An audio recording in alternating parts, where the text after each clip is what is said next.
without fans, isn't it? You play a football match without fans, isn't it? It can be the greatest game in the world. If there are no people there to watch, it becomes nothing. And to Johnson. Johnson. And a corner Johnson. Larson. Oh, he's in. Henrik Larsson! That is sensational! Nakamura. He has done it. Isn't that just typical? The game is over. The Rebels have won.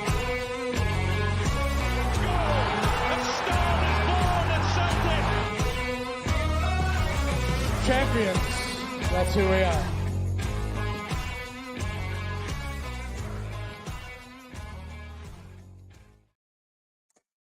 Good evening and welcome to finally another Tuesday Tic Talk with the Jungle Gyms podcast.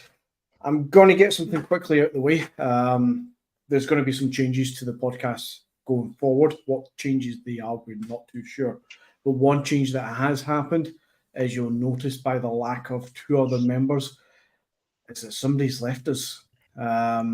Hopefully it's not for permanent long time. Hopefully he does return. But our good boy Paddy has stepped back from podcast duties and is focusing life on work and family for the time being, which we cannot fault him because the work he's put into the podcast so far, James, has been absolutely second to none.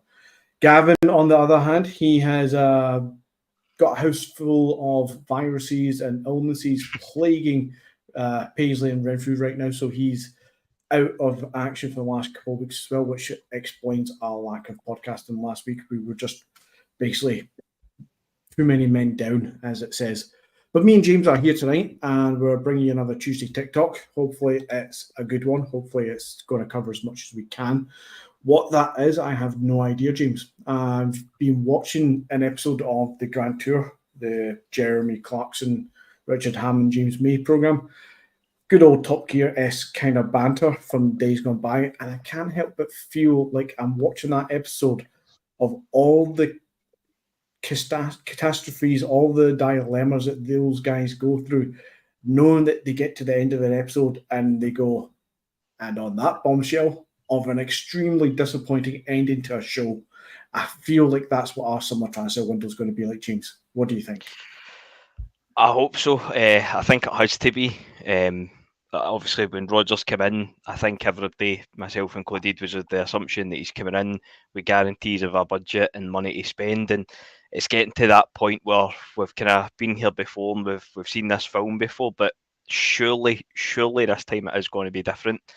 I still maintain that we will spend. We've got another over a week left of the window. I think there's glaring weak spots in the team, goalkeeper, left back, and obviously we need to get a Jota replacement in, and I still think we need more than that, but in terms of first team ready, walking in, taking their spot in the starting 11, I think that the three positions are massive, and I'll be raging if we don't go out and get them. I fully agree with you there, and even more so with a few other positions that need filled.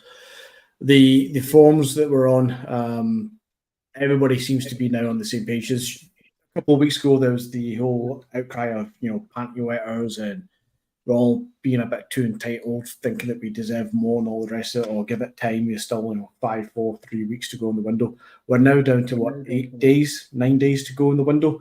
And the best I can say that we've done so far is the Polish lad, Narocki. He looks a good player. He looks like the third choice defender that we needed to fight Starfelt to partner Carter Vickers. And if Carter Vickers was injured, then Starfelt and Narocki would look like they would be an adequate pairing at some stage.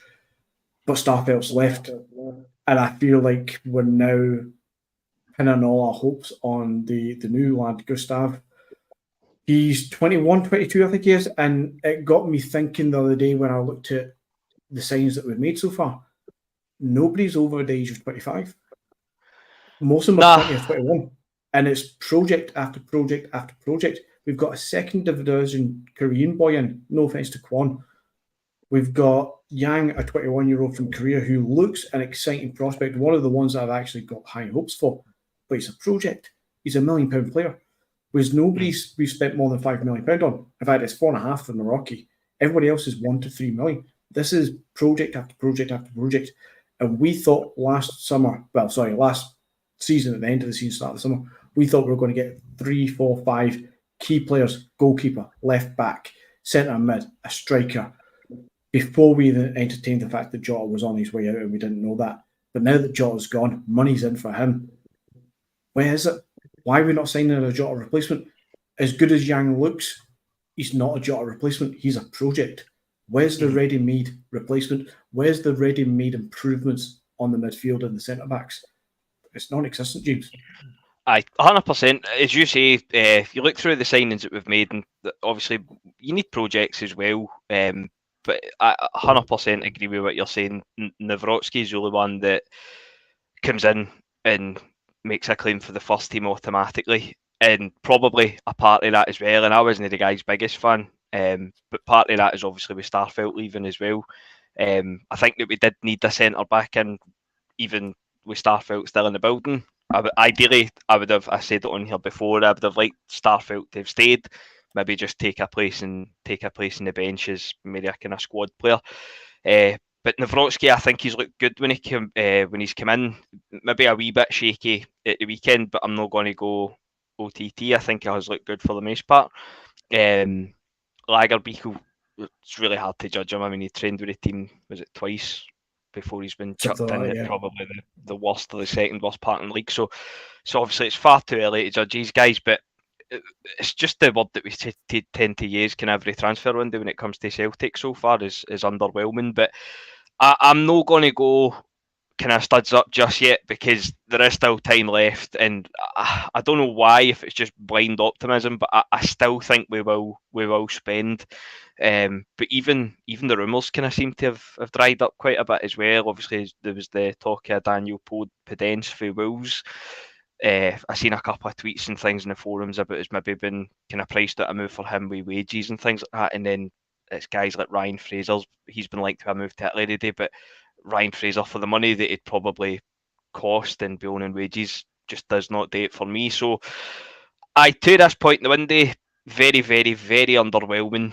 I think we're weaker as a squad, obviously with Jota leaving, Starfelt leaving, and the guys that we've brought in.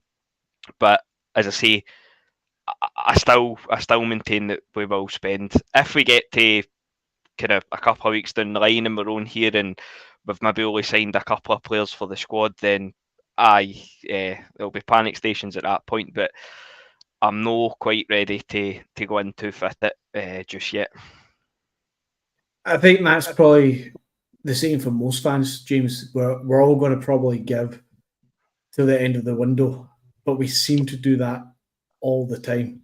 The last 2 years with Ange seems to be the exception to the rule. But for the last 2 decades, it seems to always be give it time to the end of the window. Let's see what we do by the end of it. And we get to the end of it, and 9 times out of 10, it's lackluster. It's disappointing. A couple of times you get the kind of whirlwind of a few signings on the last day of the last 2 days, and it actually ends up looking like a decent window. But for me, this window so far is very underwhelming, and I don't see where we're pulling it out the bag to turn it from underwhelming to actually a decent window. I think we're kidding ourselves on if we think in the next 9 days we're going to sign 5 ready-made first-team players, which is what we needed at the start of the window. We're not going to do that. I just don't see where it's going to come from, and it's disappointing to say the least. Well, looking at the team, I think a goalkeeper is an absolute must. I think it's absolute negligence if we don't sign a goalkeeper. Even at the weekend, he wasn't at fault for the goal, but he still had a couple of kind of shaky moments. There's one in, I think it was the first half, just a kind of similar to the game at Ibrox. We were, dare I say, in the ascendancy as much as we could have been with that performance, but it's just another poor kick. Oh. Technical issues at the James house. We've lost your sound there, James, as well. Not sure what you've done. I think you might have muted yourself here. That's you.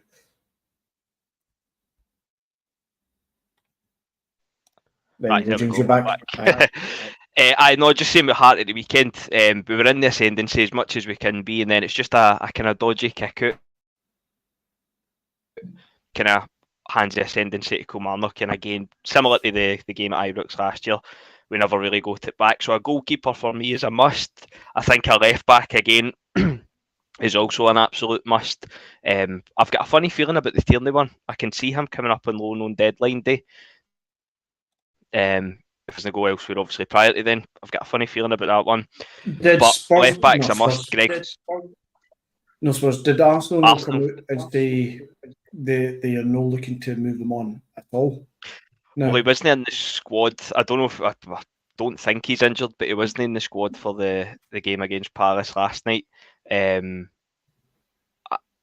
I've taken it I've seen the stuff as well, but I'm apparently been homesick and things like that. I know there was talk of like Real Sociedad and Newcastle and things. I base that off absolutely nothing, to be fair, but I don't know. I've just got a kind of a feeling that he could be a wee deadline day surprise. But goalkeeper, left back, and then also a Jota replacement. I seen a tweet that said last season Ange played Abada and Maida starting. They started 4 games. One of them was the St Mirren game, which we get bet, and the other game, Maida get taken off after half an hour. So it just kind of goes to show that it doesn't really work. The two of them together, they're quite similar in the sense that they're all pace and they need space. And games like that at the weekend, one thing you're not going to get is space. They are, and it's a problem that we have at this time of the season, and it happens so many times. Usually it's going through qualifiers and we have a makeshift backline, but we still have a makeshift backline at the start of the season, and it's the same thing where we've got 2 wingers who want to cut in more because they want to be strikers more than anything else. Maeda is a striker more than anything else. Abada just loves to cut in, and he's deadly at doing it. But it leaves the 2 fullbacks and Tony Ralston and Greg Taylor exposed to the heavens. They go forward and there's nothing behind them. Whereas previously you could even have James Forrest on the right side in his good times, and he would track back enough. He's not great at it, but he tracked back enough to put in a bit of a defensive duty and be an extra body there that would just help out. On the left side, you had the wonders of Tierney. Thinking back to the last time when Rodgers was here having Sinclair as well, it was just built nice for them. Whereas Taylor, no offence to him, and Ralston, absolutely no offence to either of them, they're just not the calibre, in my opinion, to be first choice fullbacks for Celtic. We need Alistair Johnson back, and we need the equivalent of him on the left side, which, as you've said there as well, probably looks like it could be a loan deal for Kieran Tierney, who comes in on the last day. And our club and our board will praise that to the heavens as if it's a massive coup, which it will be because he's a quality player. But it's a lazy link. It's lazy scouting. It's not even scouting, to be fair. It's just laziness. And it will come with Tierney, and my fears end up being still injured or injury prone, and I think his season will just, almost like Paddy Roberts in his final season, we know how good he could be, but it's just going to be stop-start, and it's going to frustrate us more than anything else. Which, talking of Paddy Roberts, I saw that was a link the other day as well, now that he's in his final year, I think it is, at Sunderland, and he's now linked again, a return to Celtic, which, yet again, lazy journalism or lazy scouting, one of the two, if not both. Aye, look, Paddy Roberts, don't get me wrong. He's a good player. I've seen him a couple of times when Sunderland's been on Sky, and he's looked no bad. But as you say, it's kind of back to the future, which is something that I felt we were kind of getting away from. Obviously, the Tierney thing as well, there might be absolutely nothing in it, and we're kind of obviously kind of bad-mouthing it. But I think we could do worse than Paddy Roberts for the squad, maybe coming in is like a James Forrest replacement, who, to be fair, I don't think will be going anywhere now. But we just need something on the wings. As I say, even in the midfield, we've got far too many players that are the same player, far too similar. Turnbull, O'Reilly, even at home, looks to be quite similar. They're all trying to do the same thing in the team, and I know it's been said to death, but I feel as if the weekend, even highlighted it further. We need a physical presence in the midfield. The game at the weekend, and I'll include McGregor in it as well, because I think he was poor at the weekend. I think he's had a pretty poor start to the season as well. But the game just kind of passed the midfield by. The first kind of 5-10 minutes, Home was getting his foot in the ball and driving forward, and he was good. He looked good, but he just kind of fizzled out, as I say, after 5-10 minutes, which after that point, the game just passed the midfield by. It was just kind of, I don't know, I just feel as if we need a physical presence in there. And I know I've said it on here before and we've had other debates about it, but see for me, see if we sign I know, let's say Wilfred Ndidi. I know he was linked to in the window, but see if sign somebody for that holding midfield role, and then you let McGregor, Hatate, McGregor and O'Reilly, McGregor and Turnbull, whoever it would be, let them play their football forward. No matter how many times we kind of we discuss it or whatnot, I just don't think McGregor suits that kind of sitting role. I just think he's so much better going forward. I think he kind of tapered off towards the end of last season as well. Obviously, the full kind of team did, but I just think that one player in the midfield, just that big monster in the middle of the park, I just feel that would make such a difference to us. And it's not a new thing. I said it the other day, I think it was in the group chat, I said it, we've had a Wanyama shaped hole in the midfield since Wanyama left. He has never been replaced, and that's, 10, 11 years ago that the guy's left. And probably the closest we've came to it was, you could argue Beaton maybe played that role for a wee while, but out with that, we've just signed a guy for the second division in Korea who's a holding midfielder, and we had Abelgard on a kind of funny deal for, was it Ruben Kazan for a spell last season, and I don't know if it's managers, the club, the board, but for some reason it just doesn't seem to be something that we look into, and for me that would just make a massive difference right away automatically to the team. So what I always had this thing when Neil Beaton and Scott Brown would play together. I hated it. The two defensive midfielder kind of things at the club, especially in the league and domestic scenes, is absolutely disastrous to me. The biggest one I saw, I think at one point we played was at that Malumbu, the guy we had from Kilmarnock on stage, along with Neil Beaton playing as his defensive midfielders together. And I think we got beat, or we drew. I done some research at the time, and it turned out like any time that we played two defensive midfielders of that ilk, Neil Beaton, Scott Brown, Malumbu, whoever else, we always drop points because we just end up sitting off teams. We don't press them enough. We don't get in their faces, and it's obvious as the day is long at times. And I hate to see when we go down that route. However, we do miss that kind of, as you say, the big Wanyama kind of boss in the middle of it, and it's got a place so long as you're not trying to play Callum McGregor in the exact same freaking role. When we had Wanyama, Scott Brown was, much younger than he is now, much younger than he was when he left Celtic, and Scott Brown even played a bit further forward. As he got older, he started coming further back the pitch and kind of almost doing a Pirlo, going from an attacking midfielder role right back down to a defensive playmaker role. And I fear that Callum McGregor might end up doing a similar thing, not through his own choice, just the way that the game might go for him if managers treat him in such a way. But at the time when we had Wanyama, you had Joe Ledley, Scott Brown and the likes, or Trozas, whoever. I can't remember exactly who was there. I think Trozas was actually a bit before him. But you had two other players who were happy to have the ball and go forward, but leave Wanyama sitting there doing the big dirty work.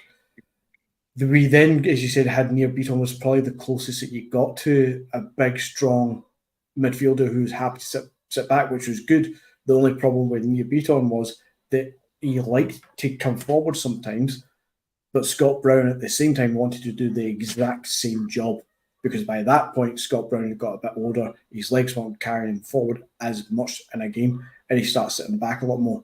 We've not got time for that anymore. In my eyes, we don't have time for that. We can play one defensive midfielder, then it has to be two midfielders who've got legs, energy, tempo, as Callum McGregor really does, and he's great at getting the ball with his back to goal, collecting the ball from the defence or from the defensive midfielder, and turning quickly and releasing the ball forward and getting the ball moving into the attacking third, the same way Hatate could do it. So I'd be all for a Wanyama if you're going to sit McGregor and Hatate forward of the ball.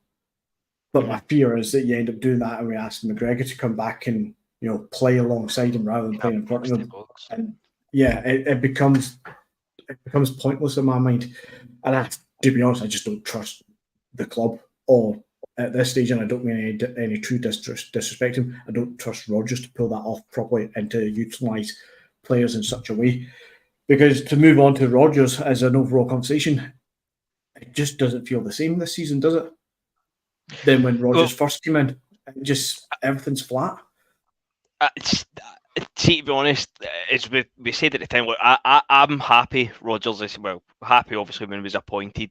It probably wouldn't have been my first choice, but it would have definitely been right up the list. So I'm not going to sit here and say shouldn't he be here, he should never have been here in the first place, yada, yada, yada.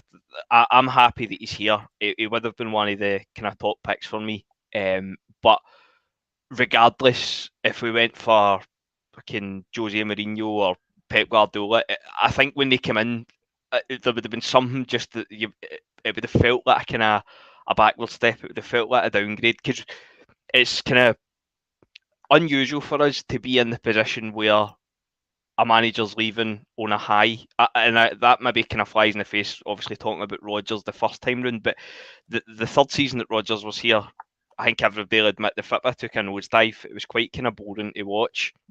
And obviously, we were all raging at the time when he left. Don't get me wrong, he was a snake, he was a rat. We all said it. But I just think whoever came in was going to start in the back foot anyway, because it would have felt like a downgrade on Ange, because the Fitbit was brilliant and it felt as if everybody was pulling in the same direction.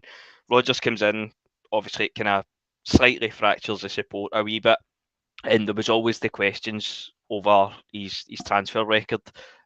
Obviously, we've got Mark Cobble in the instead of the guy that's name's just out of my head for Rodgers his first time around, Lee Congerton. So obviously Mark Lawwell's in the building, so that still is a positive sign. But I don't know, it just feels as if we're getting back to looking, and I seen it in the comments here as well, we're kind of taking a wee sideward glance at the kind of Premier League rejects, which in some occasions might not be the worst thing, but I don't think that's really a kind of a strategy that I'd like to see us go for, because we've seen in the past they can come up, take a fortune and absolutely flop. So I don't know, as you say, everything just feels a wee bit flat. I think it was always going to feel flat, just obviously with Ange being away, but even in the first couple of the league games that we've played, we've got the wins, and we've scored the goals, but the performances haven't been quite up to par yet.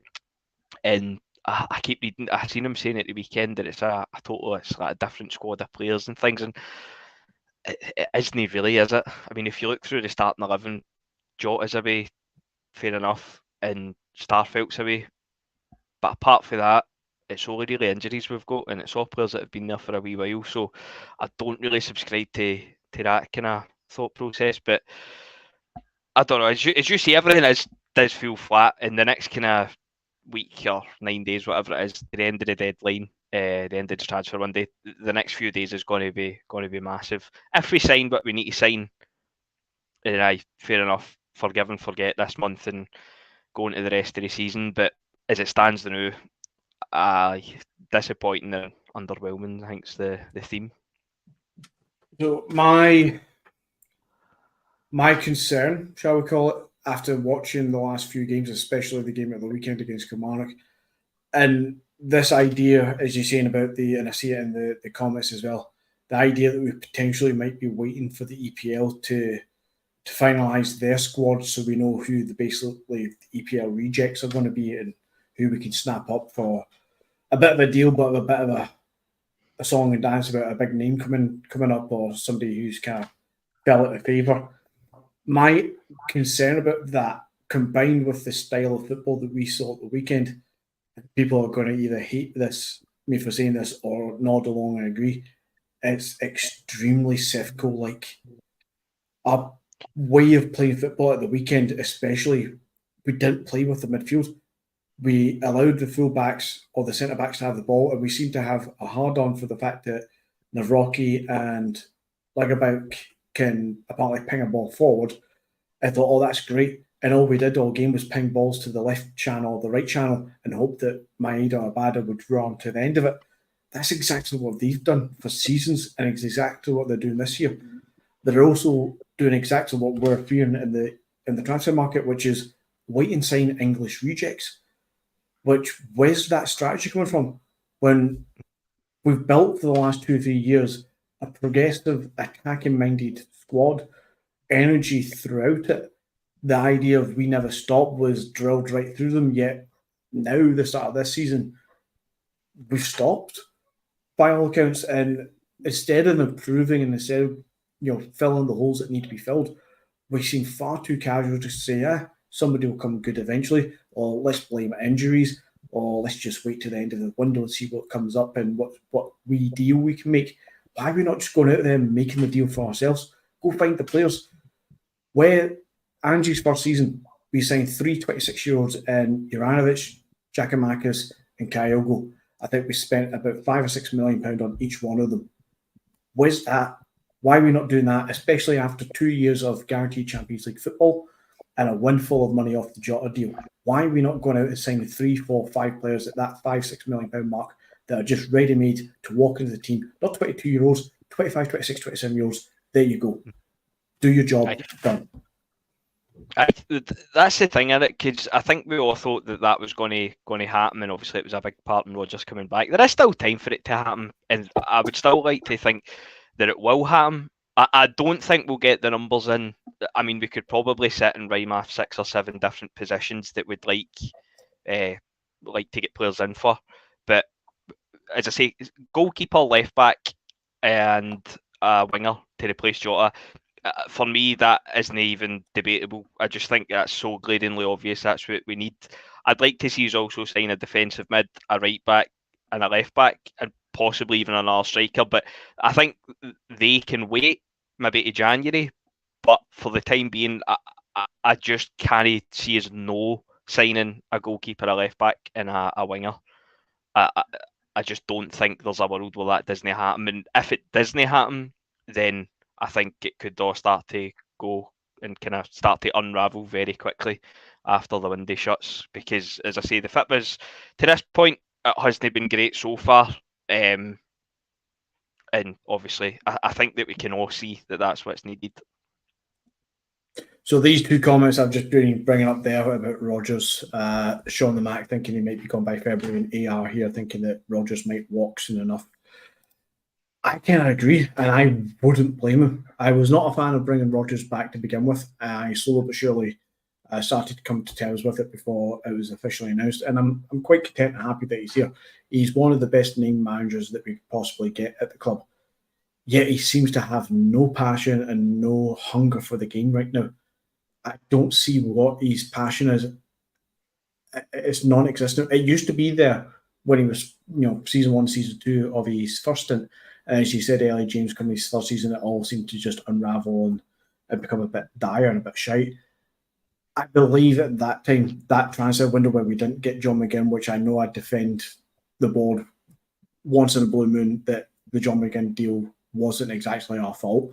I don't believe Hibs would ever have sold him to us anyway. But that's neither here nor there. But we didn't sign him. We didn't sign, what's the boy, the left back, Castagne. We didn't sign a couple other players that Rodgers wanted. And you could see the tiff even before the end of that window. There was something not right. And going into the season, the love for the football at the club and stuff, it just vanished. And Rodgers was checked out before we even got to Christmas. It feels like that again. It honestly feels like the third season all over again, where we're waiting to see what Rodgers is going to do next, because he's clearly not getting backed as he thought he was going to be. Just what's his mood going to be? And I agree with the 2 comments. Sorry, James, be quickly here. That if we don't get the players in that he needs for European football to be better than, and it's too late now because we're going to fuck up the first 2 games at least at this rate by the time we get these guys in and bedded and playing up to speed. But if we don't do reasonably well in the Champions League this year, and by reasonably well, I just mean third place, or a couple of good performances that shows us that we're not whipping boys, then I can see Rodgers turn around to the board and saying, why am I here? And walking. He doesn't need Celtic. He had a job opportunity at Saudi Arabia if he wanted money. He doesn't need money. He had an opportunity at Leeds if he wanted to prove his worth in English football and do a year or two at Leeds and then get a job in the big boys. He went from Swansea to Liverpool doing that kind of shit. Worst case scenario, he could have sat on his arse for a year like he said he was going to do, and he would have still got an EPL job next season because EPL jobs come up all the fucking time. He doesn't need Celtic. Celtic needs him. So why are we not backing him? Why are we leaving this guy and us, the fans, with a shite? Aye. I can't disagree with anything you've said, but I kind of look at that. Everything you've said, I think, is 100% spot on, and I could see that happening if it does come to pass that we don't go out and spend money in what's left of the window. But for me, that is why we will go and spend. And I know we've kind of spoke at length about the board on here, and obviously Lobble been back in the building and things like that. And we've said it before, it's the same places, the same faces, just in different places in the boardroom. Obviously, Lobble's still there in the background. Michael Nicholson is your chief exec now, but that was kind of pretty much Lobble's right-hand man. So it is still all the same faces. So they will know what went tits up the last time and obviously led to Rodgers leaving. And for me, that I just think it's so glaringly obvious if we don't spend.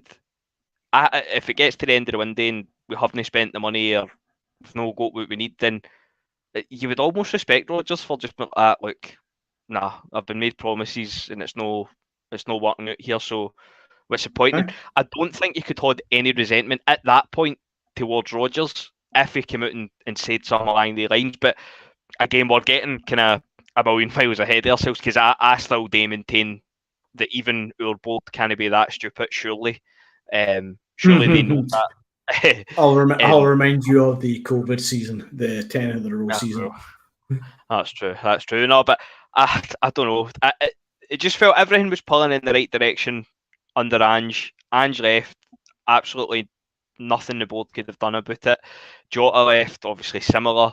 So I'm hesitant to blame them, and I'm normally the one that'd be the front of that queue right along there with you, McGinty, but I just think there still is time left, and I'm normally the one that's saying, we said that 4 or 5 weeks ago, but this time I just feel it's so glaringly obvious that we've seen how this plays out with the exact same people in terms of boardroom and in the dugout. We've seen how this pans out, so surely we're going to do it differently and actually do what we should do properly this time.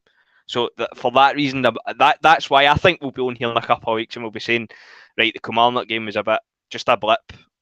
He's getting his style in, he's got his players in, and we'll be going on. Maybe that's me with my green tinted specs on, but I just don't see how we can repeat the same thing, the same mistakes again. We can, we will. I'm afraid to say, James.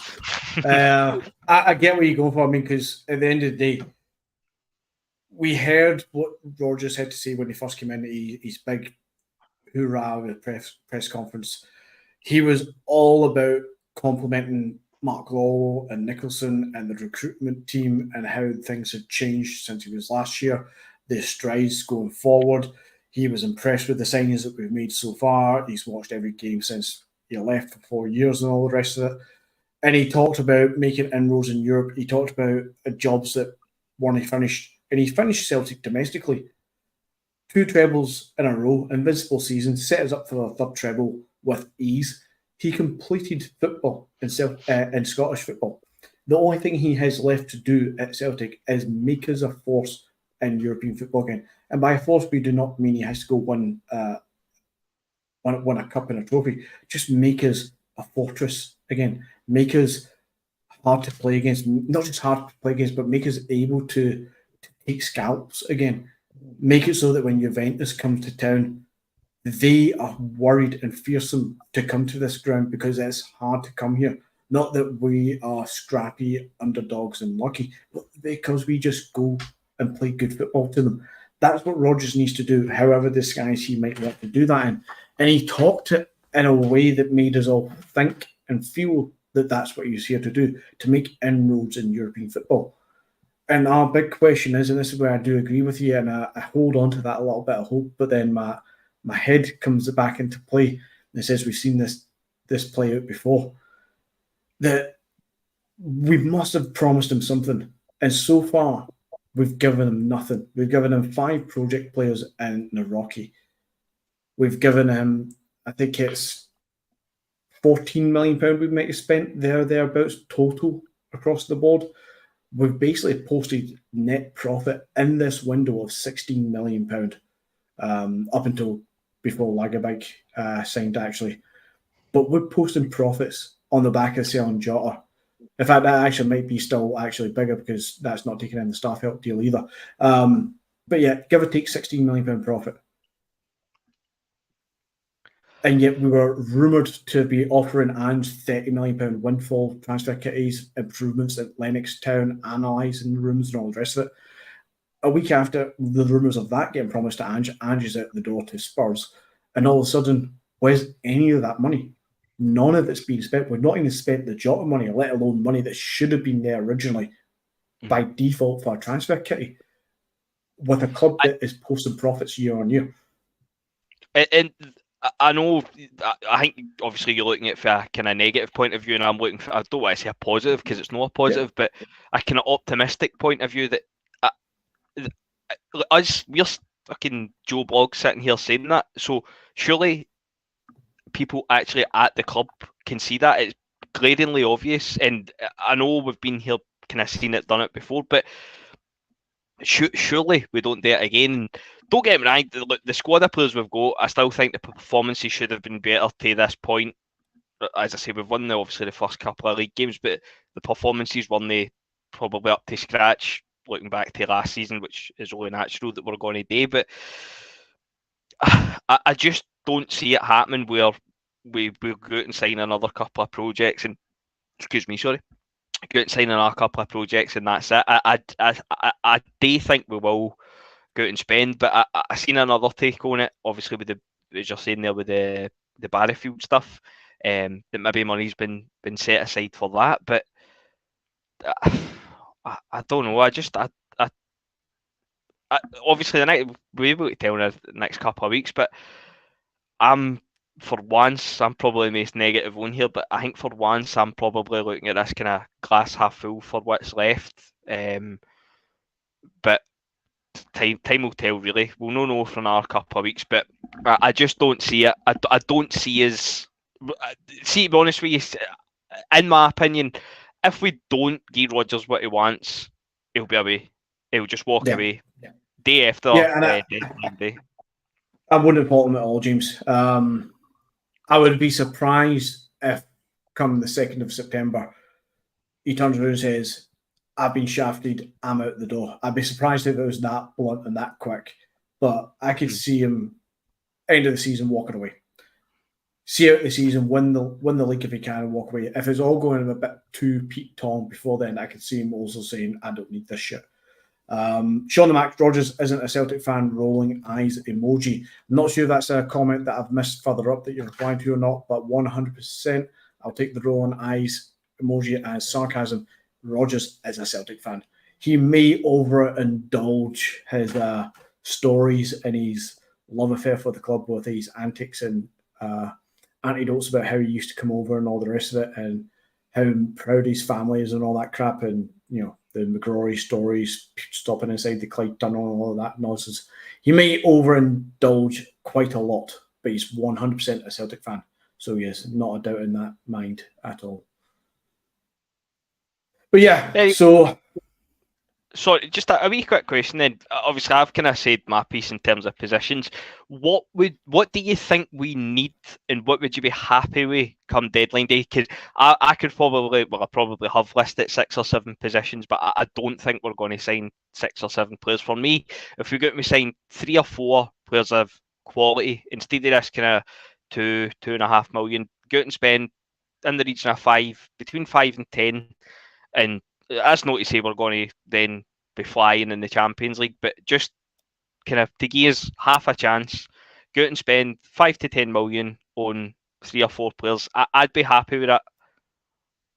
I, at this stage, would say, 3 or 4 in that region, and I'll say that the window's passable. I made a post on the message boards yesterday, I think it was, that see if you take the squad as it stands and put little asterisks on all the positions. I think we're about 9 positions away from a 25-man squad, 9 positions that need to be improved upon. And that's between the starting 11 and the backup 11, a couple of extra spares. In my opinion, for the squad to actually go up a level. And that's a lot.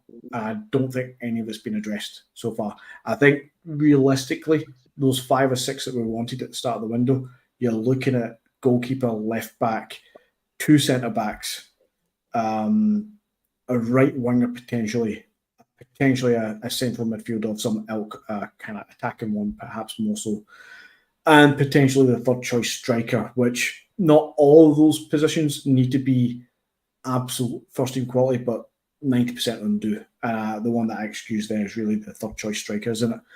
Mm-hmm. Now, I would say, 3 or 4 would probably suffice to say decent window, passable, let's get on with the business at hand. And it's only because so many project signings have been made in certain positions that I just don't see where we're going to sign a marquee signing from. I'm saying this based on my ideas on the need for a Jota replacement. I don't think at the end of last season we needed a Jota replacement because Jota was still here, but I feel like we could have done better at the right wing. Now, we all know I've got a hard-on for Leo Labada. I think he's a quality right-sided player. And I'm happy to see him step up to be the first choice right winger. If he's good enough and he proves it, he's yet to do that. But we needed a backup for him, or at least somebody who was going to be truly better than him, i.e. a Jota style, with Abada playing second fiddle to him. So we needed to clear out of the likes of Forrest and anybody else in that position. We still need that. Yang, Tilio have came in. We've still got Maeda, who for some reason looked like he was going to be moving in as a striker during the summer pre-season, but is now left wing again. So you've got Maeda, Tilio, Yang, Abada. You've still got Mikey Johnson on the books. Rocco Vata's still kicking about somewhere before he eventually leaves the club. Yet again, another youth leaving. We've got 5 or 6 wingers for both, on either side combined. Sorry, I just don't see where another one comes in to be a 7th winger, who's going to be a starting winger, and what happens to Telio and Yang, because Abada and Maeda are further forward with them surely. So what's the point in those signings? Where's their development going to be? I mean, you still talk about Haksabanovic, who's still potentially a winger of some sort that Gavin would love to see the back of. Yeah, anyway, sorry, tangents. I don't think we're going to get the 5 or 6 that we truly needed at the start of the window, but I'll take the 3 or 4. As you say, the left back, another centre back, a goalkeeper for sure. They're 3 minimum we need. And then let's look at the other positions. But I would argue then the flip side of that is, I think, I 100% agree with you. We've got loads of wingers, but we don't have one particular standout above the rest winger. But if we were to go out and sign say a £10 million winger, walks in, takes a place in the first team, either ahead of probably Maeda, with Abada on the other side. Maeda, for me at least, would then become either your second or your third choice striker while O is out. So that kind of ticks that box as well. Haksabanovic, I'm going to start a petition to get him in at the number 10. When he's played there, I think he's looked really good. Maybe a wee bit of a stretch, but at the weekend there when he came on in the number 10, I'm not going to say he was good, but he probably done more than the rest of the midfield done over the 90 minutes. Probably, debatably, could have had a penalty at the end as well. I'd like to see him get a wee run of games in at the number 10, just for something different. The worrying thing, or the most worrying thing for me at the weekend, and again, I think it's something I put in the group chat as well, is at half time on Sunday, it was clear as day that Maeda and Abada wasn't working, and you know before a ball's kicked that Maeda in the games, it doesn't fit him, it doesn't suit his style of play, it's not going to work, but he always seems to get the nod. And at half time, I would have went Turnbull for O'Reilly, and then took the 2 wingers off and put Yang and Haksabanovic on, because Haksabanovic, as much as he isn't, he doesn't look great in the wing, he can get by a man, he can beat a man for skill, whereas Abada and Maeda, they need to knock it 10, 15 yards past him and run onto it. And when you're playing against a flat back 10, you're not going to get that space. You're just going to knock the ball out for a goal kick the majority of the time, or just pass it right back to them. And even Maida at the weekend, Maida's game is just running, pressing, pace. That is his full game. And at the weekend, I'm sure they mentioned it on Sky as well, but he kind of cramped up towards the end, which is something that we've never ever seen. And then there was the one right at the end as well, which probably sums Maida up as a player. I think it was a corner we were breaking for, a Kilmarnock corner we were breaking for. And he had literally like the length of the park in front of him to run into, which is the one thing that he's good at. And he's absolutely launched the ball. I think it went out for a shy or a goal kick at the other side or something. And that just sums him up in a nutshell for me. And I just, sorry to get back to what I was saying, the worrying thing is that it took so long for us to make the changes. I think it was glaringly obvious at half-time, probably before a ball was kicked as well, that it wasn't going to work for Maida. But at half-time, you could clearly see it wasn't working with the wingers. Get the two changes, get them swapped there and then, and maybe give us a chance. But we had to wait till we were a goal down to make the changes, and then we were kind of chasing shadows for the rest of the game. I think it's absolutely stupid and pointless playing Maida on that pitch. That pitch nobody can run on. So why play a guy whose only attribute is to run? And proof of point, as you said there near the end of the game, it was the break from the corner.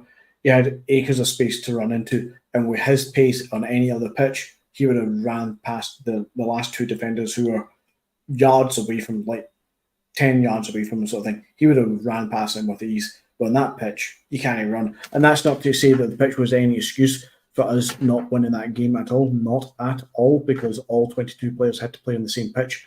But it's not designed for running. So why we play Maida? Honestly, I think Maida must have moods of Ange and Brendan, because I don't understand why he keeps playing. It must be in his contract of some sort that he has to start every game he's available, because I just don't see it with him. He's a striker before he's a winger. And even at that, he's only a good striker because he can play off the edge of the line and he's got pace. So when the ball does come through to him, he can run through it. And he's great at doing it, and he's dangerous when he does it. But he's not a winger, and yet that's why we keep bloody playing the guy. Who do we play at left wing just now? Lord knows, because we've lost Jota. But, you know, Yang for the time, is playing there at times. Lord knows. For the time being, that would be my forward line. Yang, Kyogo and Abada. I like Abada as well. I know he kind of divides opinion. The Haksabanovic thing, so I'm just reading through the comments there.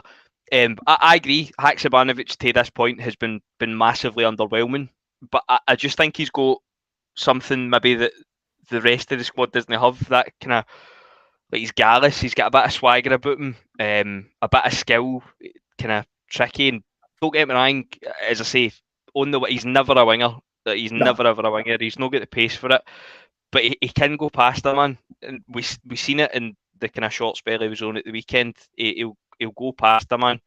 I just don't think he's suited in the wing. I agree, the jury is very much still out on him, but I would like to see him get a run of games in that number 10. I've said it on here before. I think it was Fir Park. I could be wrong on that one, but there was a game last year he did play in behind the striker, and he was really, really good. So I 100% agree, and I get why people kind of want shot at him. I can understand that 100%, but I'd like to see him get a run of games in at that number 10, which I think is his best position. Before. I would agree, and I think we saw that last season when he played on the right at one point, he played on the left, and he also played in the middle. And it's definitely where he had his better games, with the one or twice when he played through the middle. And I'm going to say something, and I'm not for 1 minute actually comparing the styles or the overall ability to Rodgers. But for me, he's got something like that. And the way you're trying to describe it is probably similar to Rodgers, where you would never put Rodgers out wide, because he's never going to be that kind of player. But Haksabanovic technically can play in the middle, where he can drop the shoulder. He's got that low centre of gravity. He can beat a man. He can do. I think he's so much better there that he would actually do a good job without being noticed too much. And when you see what he can actually do compared to the likes of Turnbull in that position, I think he would do very, very well. The problem he'll have is that Matt O'Reilly can do that job even better than him when Matt O'Reilly's on his team. But what I mean when I'm saying that, like you're saying, like if you compare Haksabanovic to Turnbull, obviously everybody's got their strengths and their weaknesses, but what Haksabanovic can do, I don't think Turnbull or O'Reilly can do in terms of that kind of trick to get past a man and get a wee yard and get a shot away from the edge of the box. I don't know. Maybe I'm overrating a bit just based off absolutely nothing. He's got a bit of kind of swagger a bit of swagger about him. I'd like to see him get a run in behind the striker just before I kind of write him off completely. He's 100% never a winger. I think we've well established that he just doesn't have the pace to play in the wing. But the next few games, I'd like to see him. In there. He is lazy. I dare say O'Reilly and probably even Turnbull would probably give you more going back the way. But then if you're playing number 10 for Celtic, if you're playing number 10 for us, and kind of 90% of the games, you're not really going to need that. Similar to what you're saying with Rodgers. Like, Rodgers obviously was very similar in that regard. You'd hardly ever see him over the halfway line defending. But no, I'd like to see him get a run. I'd like to see him get a run before I kind of chuck him out the door. So I'm just going to bring Gavin's comment up there as well, but our midfield is already lacking the pace. Cannot justify Haksabanovic taking the advanced midfielder role ahead of Hatate or the likes. I agree. However, I'm going to go back to what I was saying earlier about the Wanyama position that we've never filled. And rather, after that, we played too many times two defensive midfielders. If you're going to play a guy like Haksabanovic or like Rodgers, as you said as well, who would never track back for you, he's not that kind of midfielder at all. Rodgers was a luxury player who would just do it for you all the time. Haksabanovic is not on the same level, but could still be that luxury number 10 player who's going to give you the magic moments if you give him the service. But you're not going to give Haksabanovic the service at number 10 if you're sitting playing Kwon and McGregor as two defensive midfielders. You have to play McGregor and Hatate with a Haksabanovic sitting in front of them and allow the two of them to be very much in tandem, going back and forward, getting dogged, getting in to break up the opponents, getting the ball back quickly and just spreading the ball forward to players like Haksabanovic. And if you've got that movement and that pace in the midfield and that kind of doggedness that they can bring, you can spread the ball out to Haksabanovic, Abada, even I dare say Maeda on the left, and let those two use the pace to then bring back in Haksabanovic on the edge of the box to do what a number 10 really should be doing, which is, help and support that forward, which is obviously going to be Kyogo. I can see a role from there, James. I can agree with you. However, half the comments are agreeing with us and half the comments in the chat are telling us that we're talking utter shite and that he needs to be out the door. Gavin at the forefront for that.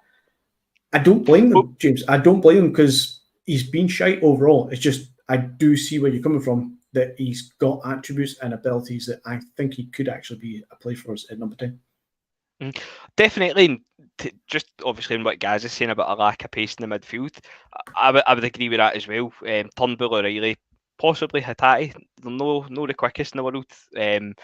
But watching us this season, I feel as if that's kind of where we're lacking. The game at the weekend, I think was it one shot on target, and that came for the defender making a ballsy. Was it the pass back, wasn't it? Was it I can't remember. But with one shot on target anyway, so we aren't creating enough. And I'm not going to base this whole kind of debate on a 20-minute cameo when we were losing 1-0 in a cup game, but he came on and he probably created more in that kind of 15-20 minutes, whatever it was, than the rest of the team did in the whole 90. So yeah, I think there definitely is something there. And look, I can totally understand why people would want shot him 1,000,000%. It'd be hard to kind of disagree with you based off what we've seen. But I would still say that the majority of what we've seen on him is on the wing, and he's not got the pace. I've seen people saying he's lazy and things like that, but if you look at some of the best players, I mean, as I said, the number 10 for Celtic, you're not going to be back in the box, flying into tackles, trying back. The majority of the games we're not going to need that. There is going to be some games, obviously, going into the Champions League and things like that, where 100% you could go, hopefully, a new holding midfielder, McGregor and Hatate, and be a wee bit more solid. But in games like that, where it's going to be 10 men behind the ball, you need somebody that can beat a man, get a shot away, get somebody in, then 100%, I think he could be the man for that. Yeah, I agree. And as you're saying, when it comes to those tougher games, your 3-man midfield, you can sit with that defensive midfielder, whoever the big bruiser, the big Wanyama type, and allow the dynamic and the tempo of McGregor and Hatate. And yeah, sure, they're not the quickest on their feet, but they're quick up here. And they can turn a game and they can spread the ball quick. If you played that, that's a defensive, solid midfield that you can trust. But then on the flip side is when we're on the domestic scene or playing against European teams that we're hoping to be on the front foot, you take the defensive midfielder out, allow the 2 others to do the job that they're going to keep doing all the time anyway, and then you play somebody like Haksabanovic who can supply you that little bit more of a technical ability to go by a man, the eye for a pass and the eye for watching where the runners are coming up out wide, and the likes of the bad in mind at the time. Aye, that's probably it in a nutshell. Technical ability. That's something that he's probably got Turnbull and O'Reilly. And that's not to say Turnbull and O'Reilly are bad players. I've defended Turnbull probably more than most. That I think they're 100% is still a place in the team for them. But just based off what we've seen this season so far, then I'd like to see them get a wee run in behind. So going forward into the weekend, James, just to try and move the conversation on ever so slightly, who would your lineup be, knowing that pretty much all our defenders are out? Play me or you in goals probably. It'll be Hart, won't it? It'll be Joe Hart. I'd start Bernabei just because I don't think Taylor deserves a start and there isn't anybody else. So I'd go Joe Hart, Bernabei. It'll be Lagerbeek and Scales probably. What's the script to Kobayashi? Is he injured or is he just totally out the picture?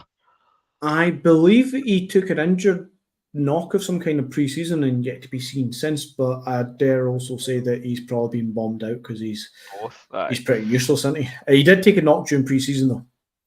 Right, so well, in that case, it'll be Scales, Lagerbielke, Bernabei, Hart. Right back will be Ralston. Hopefully Johnson's getting there. Then midfield, McGregor, O'Reilly. No, I'd go McGregor, Turnbull, and Iwata, maybe. Mix it up a wee bit. And then my forward line would be Yang, Kyogo, and Abada. I can see that. I don't think Iwata will get the start. I think he'll play McGregor, Turnbull, and O'Reilly if all 3 are fit. He seems to like that.